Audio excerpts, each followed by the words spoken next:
शेरू हर सुबह हमारे चेहरों पर मुस्कुराहट लाता था। उसकी दुम की हल्की हल्की हरकत जैसे कि रात भर हमारे लिए खुशी जमा करता रहा हो। हम तीन थे, शेरू, मिमी और टूटू।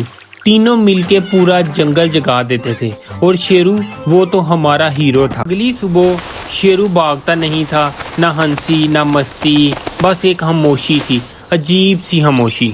ग्रैंडपा उल्लू ने शेरू का दिल सुना और फिर आंखें बंद करके सर हिलाया। हम सब समझ गए थे वक्त कम रह गया था। शेरू ने कभी कभी हिम्मत टूटने नहीं दी। उस दिन भी वो चल पड़ा, कमजोर था लेकिन फखर था उसमें, जैसे कि आखिरी बार जंगल को अलविदा कह रहा हो।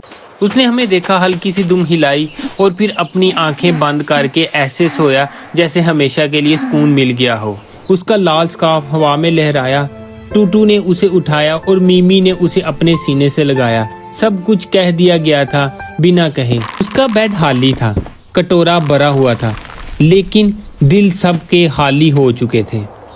हमने उसका नाम पत्थर पर लिख दिया और उसकी मुस्कुराहट आसमान में चमक गई थी, क्योंकि कुछ दोस्तियां सिर्फ वक्त के लिए नहीं होती, वो जिंदगी भर चलती हैं। अलविदा शेरू, तू सिर्फ एक कुत्ता नहीं था, तू हमारी दुनिया था।